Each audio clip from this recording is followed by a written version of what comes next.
সিন্দুর কি কিমত নাটকের আজকের ৫৫ নাম্বার পর্বটি দেখতে হলে আমাদের চ্যানেলটিকে সাবস্ক্রাইব করে সম্পূর্ণ ভিডিওটি না টেনে দেখতে থাকুন। আজকের এপিসোডে শুরু থেকেই ছিল রহস্য আর টেনশনে ভরা এক ভয়ঙ্কর পরিবেশ।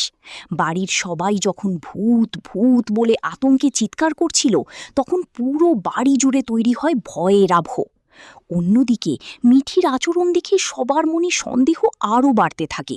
তবে রানা বারবার মিঠির পাশে দাঁড়িয়ে তাকে সাহস দিতে থাকে, আর এটাই গল্পকে আরও আবেগময় করে তোলে। এরপর গল্পে আসে সবচেয়ে বড় টুইস্ট। গত রাতের ঘটনাগুলোর সত্য জানার জন্য সিসিটিভি ফুটেজ বের করা হয়।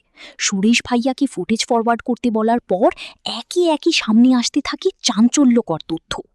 যদিও ভিডিওতে মুখ পরিষ্কার দেখা যাচ্ছিল না, কিন্তু একটি গুরুত্বপূর্ণ ক্লু সবার নজরে আসে: লাল রঙের নীল পলিশ। এই ছোট্ট বিষয়টাই পরে পুরো রহস্যের পর্দা ফাঁস করে দেয়। মিঠি খুব বুদ্ধিমত্তার সাথে প্রমাণ করে যে মানিজি আর মামাজিই আসল দোষী।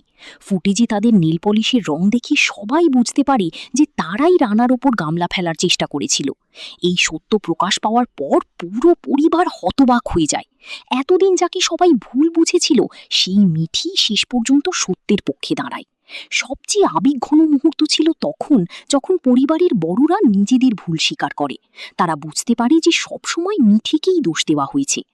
অন্যদিকে রানার উপর হামলার কথা সামনে আসতেই পরিবারের মধ্যে রাগ আর কান্নার পরিবেশ তৈরি হয়। কেউই ভাবতে পারেনি যে নিজের মানুষটাই এত বড় ক্ষতি করার চেষ্টা করবে। এপিসোডের শেষ দিকে আবেগ, রহস্য আর পারিবারিক ড্রামা একসাথে দর্শকদের মন ছুঁয়ে যায়।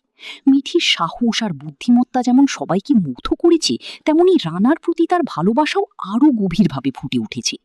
সব মিলিয়ে আজকের পর্ব